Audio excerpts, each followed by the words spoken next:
With a nod towards her time as a college athletics communicator, it's Rosa Gatti. Throughout her illustrious career, Rosa has been a trailblazer for women in athletics communication at both the college and the corporate levels. Gatti spent 33 years as ESPN's first director of communications.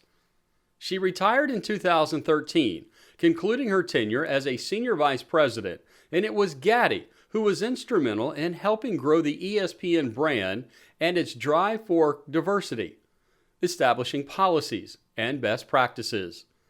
Now, prior to joining ESPN, Gatti served on the CoSIDA board of directors while at Brown and was the organization's first female in the officer rotation. Gatti has been honored by CoSIDA with many of its highest honors, including the Jake Wade Award, the Keith Jackson Eternal Flame Award, and the Mary Jo Haberback Trailblazer Award. Additionally, it was Gatti who first stepped forward to initiate and continue to maintain ESPN's longtime sponsorship support of CoSIDA. I have so many incredible memories.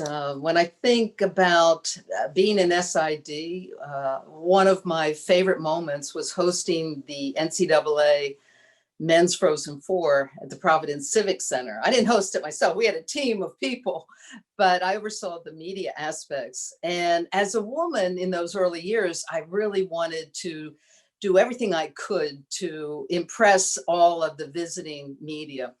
And I had all these students helping at different stations to welcome the media. And it went so well. And at the end, after everything was filed, I showed up at this local pub that I asked to stay open. And when I arrived, everybody was cheering. And I'm getting goosebumps thinking about it.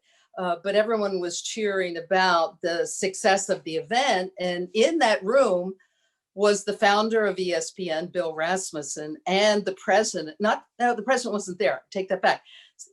Scotty Connell, the chief operating officer. And they went back to Chet Simmons, the president, and told him about me.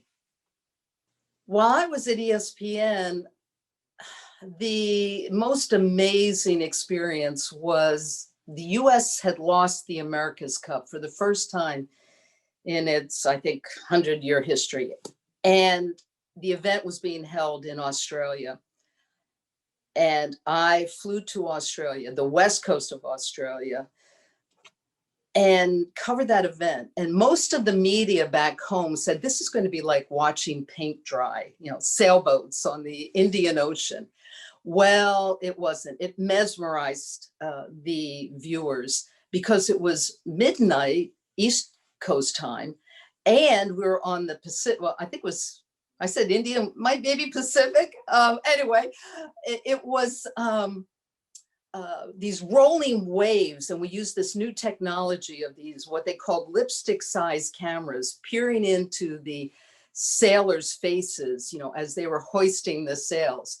So we covered this and got enormous publicity all across America about these incredible video pieces. Looking back, I would tell myself when I was young, not to be afraid to speak up. I was terribly shy. And here I am in PR, nonetheless, end up in PR. And I had to push myself out of my comfort zone often.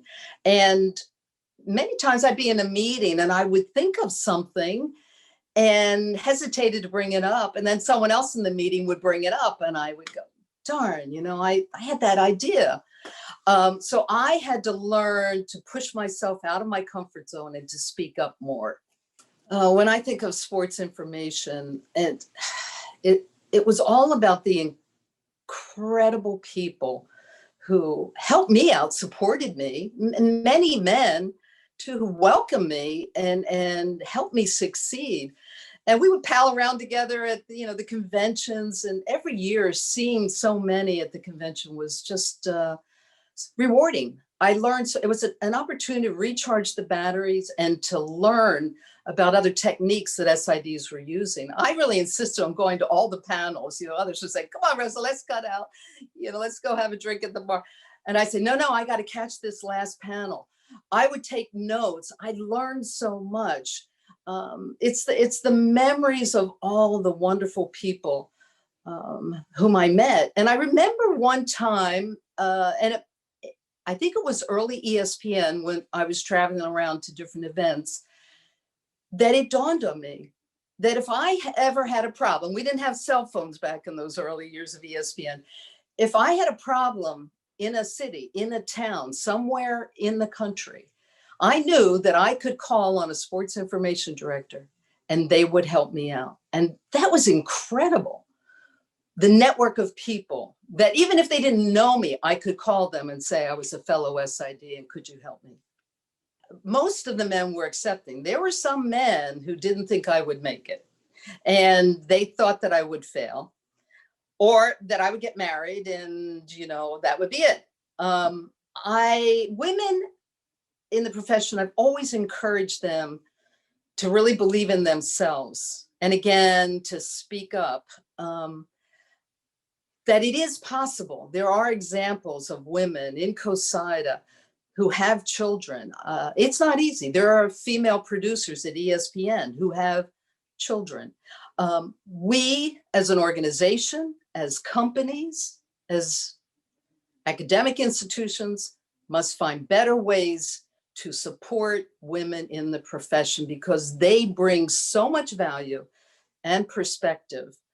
I think COVID has presented a big opportunity for institutions to understand that people can work from home. It is possible. And so if a woman has to get home early with the children or has to go to a soccer game, they are still connected and they can still do their job. What they need is the support because you know what? Their role as mom is one of the most important jobs in our world. And for those who choose not to have family, another piece of advice I would give is be sure to balance your life. My mistake was I did not balance my life. I was horrible. I went to all the panels about balancing your life.